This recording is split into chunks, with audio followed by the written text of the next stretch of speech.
देख सकते हैं इस समय एक दिल्ली की संस्था है। ये संस्था बहुत दिनों से बहुत ही अच्छा काम कर रही है। आप देख सकते हैं कि फोटो के माध्यम से आपको दिखाना चाहेंगे कि किस प्रकार से कहा जाता है भोजन की व्यवस्था लोगों के लिए कर रही है। आप देख सकते हैं लोगों को भोजन की व्यवस्था कराई जा रही है। वृद्धा आश्रम में जो वृद्ध लोग होते हैं उनकी सहायता के लिए ये उपलब्ध है। और साथ में जो है जब कोविड काल आया था तो वहाँ पे भी बढ़ चढ़ के हिस्सा लिया, लोगों को हेल्प किया। तो ये संस्था ऐसा ही कार्य इस समय कर रही है। और आइए जानते हैं, और ये जो लोग कर रहे हैं ये काम, ये युवा है। आप इसमें किसी वृद्ध व्यक्ति को नहीं देखेंगे, एक युवा लोग हैं जिनकी उम्र भी बहुत ज्यादा नहीं, आज अयोध्या में आए हुए हैं और यहाँ पर भी इनकी इच्छा हुई सेवा देने की। तो ये लोग अयोध्या आके भी सेवा देने जा रहे हैं। और साथ में इनसे ये जानेंगे कि इनके अंदर कैसे ये इच्छा आ गई कि हमें सेवा करनी चाहिए। मानव सेवा कहा जाता है, मानव सेवा से बड़ा कोई धर्म नहीं है। भैया नमस्कार। सबसे पहले नमस्कार, मेरा नाम नवजोत सिंह है। हम दिल्ली में जंगपुरा क्षेत्र से बिलोंग करते हैं जी। और जो आपने कहा कि हमें क्या चीज़ हमें प्रेरणा करती है, तो इसका सबसे आसान मैं उत्तर देना चाहूँगा हमारे संस्कार जी।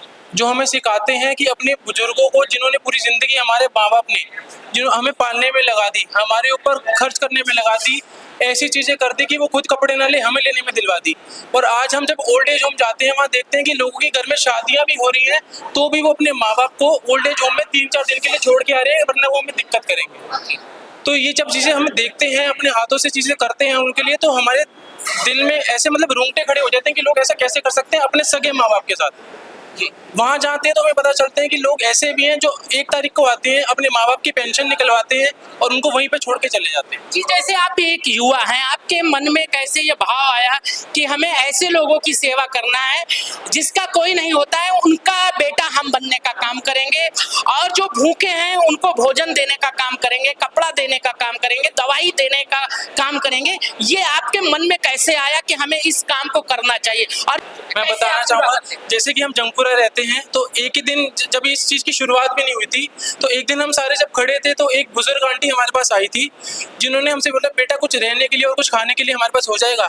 तो हम खड़े थे वहाँ पे, तो हमने पूछा कि आंटी आपको क्या दिक्कत है, आपके बच्चे हैं या नहीं है? उन्होंने बोला मेरे पास सारी सुविधाएं थी, मेरे पास मेरे बच्चे भी थे, पर वो आज की उम्र में मुझे पूछते नहीं है क्योंकि मैं उन पर बोझ बन गई हूँ।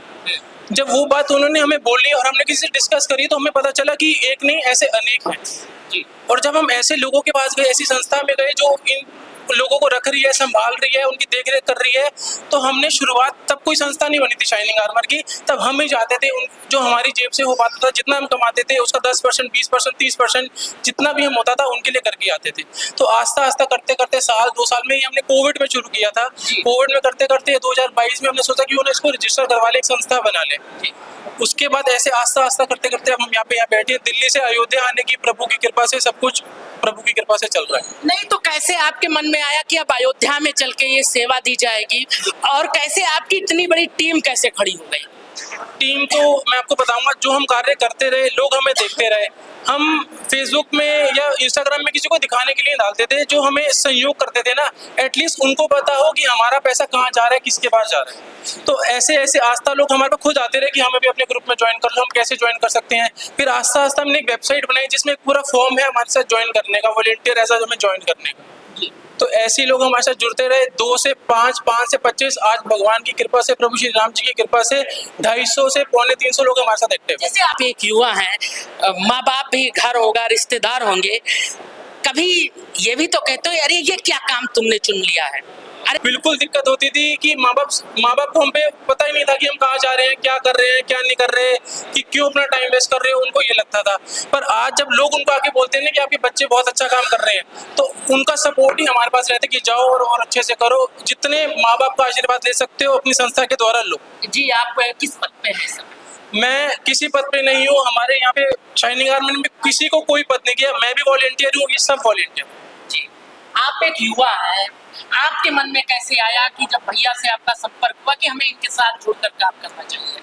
हम सारे एक साथ रहते हैं और जैसे इन्होंने बताया, जब वो बुजुर्ग महिला थी तो हम एक साथ ही थे उस टाइम पे। जी। तो जब हमारे दिमाग में आया कि यार अगर ऐसी भी एक औरत है तो ऐसे और भी होंगे, अन्य और लोग भी भूखे होंगे। तो जब हम धीरे धीरे आगे बढ़ना शुरू करा, हमने धीरे धीरे लोगों के पास पहुंचे, तब जाके देखा कि और भी ऐसे लोग हैं जिनके पास खाने के लिए नहीं है।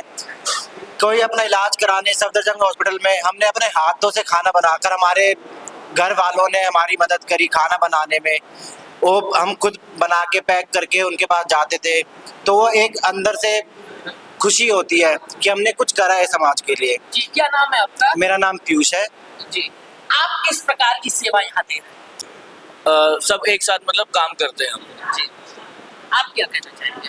मेरा सिर्फ इतना ही कहना है, जितने भी हम 10 जने इस टाइम बैठे हुए हैं, उन्होंने रात दिन एक करके कोविड के टाइम पे मतलब हमने इतनी मेहनत करी कि लोगों को ये मतलब हमारे आस पड़ोस के लोग हमसे दूर जाने लगे कि ये उन कोविड के मतलब लोगों की मदद कर रहे हैं, शायद इन्हें बीमारी ना हो जाए, हम इनसे दूर रहें, हम ये क्या कर रहे हैं। जब हम उन परिस्थितियों से निकले, हमने चीज़ें देखी, फिर और लोग हमसे जुड़े। आप लोग अयोध्या में आए हुए हैं और कुछ संकल्प किया होगा यहाँ आने के बाद, और क्या क्या सेवा यहाँ पर आप लोग कहाँ पे क्या देंगे, थोड़ा उसके बारे में बताइए। कल से हमारी एक एक्टिविटी स्टार्ट है। तो सबसे पहले हम सुबह के टाइम, सुबह 7-8 बजे के टाइम हम वृक्षारोपण करेंगे। उसके बाद हम वृद्धाश्रम जाएंगे, जिनके लिए हम दिल्ली से ही चद्दरें, टी शर्टें और क्या नाम है, जो उनकी रिक्वायरमेंट थी, राशन, चप्पल, वो सारे हम दिल्ली से लेके आए हैं। और उसके बाद हम अंधे बच्चों के स्कूल जाएंगे, उनके लिए क्या नाम है, हम किताबें लेके आए हैं जो कि बच्चे पढ़ने के लिए, जो कि उसमें काम आती है उनके लिए। बाकी फिर हम अभी तक लगभग कितने लोगों की सेवा आप कर चुके हैं? देखिए, 2 से 3 कम से कम हम 2 साल में 700 से 800 एक्टिविटीज कर चुके हैं, जो हम लोगों के मतलब लोगों तक पहुंच चुके हैं। 700-800 कार्य हम कर चुके हैं। 5 काम। पहला काम, हम वृद्धाश्रम गए, वहाँ पे जितने भी लोग थे सबसे मिले, उनको राशन, उनको टीवी, उनको गीजर, क्योंकि सर्दी के टाइम हम गए थे, उनके वहाँ पे नहाने के लिए, गर्म करने के लिए पानी थे। वृद्धाश्रम की एक्टिविटी करी। दूसरा, जितने भी लोग यहाँ पे जो दिल्ली में एम्स हॉस्पिटल है, सफदरजंग हॉस्पिटल है, वहाँ इलाज करने आते हैं, वहाँ पे अटेंडेंट के पास कोई सुविधा नहीं है, वो जमीन पे लेटे होते हैं। हम अपने जो गत्ते होते हैं उनमें मील्स पैक करके लेके जाते हैं। उनको इतनी भी रिक्वायरमेंट होती है कि वो गत्ते भी ले लेते हैं, भैया हमें दे दीजिए, हमें ठंड लगती है तो हम नीचे बिछा लेंगे। दूसरी एक्टिविटी। तीसरा, नोएडा में सेक्टर 67 में एक मतलब जो अंडर डेवलप एरिया है, जो मजदूर लोग हैं, उनके बच्चे हैं, उनको पढ़ाने का काम ये हमारे शशांक भाई करते हैं। लगातार 150 दिन वो वहाँ पे गए हैं। उन्होंने बच्चे चुने कि कौन कौन से बच्चे पढ़ने में एक्टिव हैं, उनको किताबें अवेलेबल कराई हैं, और हफ्ते में 3 दिन ये खुद वहाँ पे जाके 3 से 4 घंटे उनको पढ़ा के आते हैं। उसके अलावा हमने उनको मील्स ऐसी कि वो अपने माँ बाप को ये ना बोल पाए कि मम्मी हमने कभी बर्गर नहीं खाया, हमने कभी ये चीज़ें नहीं खाई, तो हम कोशिश करते हैं उनके तक ये चिप्स आइटम या बिस्किट आइटम, जो केक आइटम है, उन तक पहुँचे, और उनके मन में कभी नहीं रह पाए कि वो चीज़ वो कर रहे हैं खाने के लिए और हम नहीं कर पाए। हमने अपने हाथों से 8 घंटे लगातार एक एक कुत्ता ढूंढ के, क्योंकि हम यहाँ पे खोल देते कि हम यहाँ पे राशन बांट रहे हैं, इंसान वहाँ पे आ जाता है, वहाँ पे कुत्ते पशु पक्षी नहीं पहुँच पाते। तो एक एक कुत्ता जहाँ पे हमें मिला वहाँ पे गाड़ी रोक के उनके लिए पेडिग्री, उनके लिए बिस्किट्स, उनके लिए दूध, उनके लिए ब्रेड अवेलेबल करवाई है। और हमने कोशिश करी है कि अभी हम सिर्फ 10 ही कर पाए, मैं झूठ नहीं बोलूँगा। जो कुत्ते होते हैं उनके लिए इतना बड़ा पाइप लगवा के, नीचे एल्बो लगवा के, हम गर्मी से पहले अभी हम सोच रहे कि कम से कम 500 वो इंस्टॉल कर देंगे, ताकि किसी के पास पानी हो तो वो फेंके ना, उसमें डाल दे कि कोई कुत्ता पी लेगा, किसी के पास दूध हो तो उसमें डाल दे कि कोई कुत्ता पी लेगा।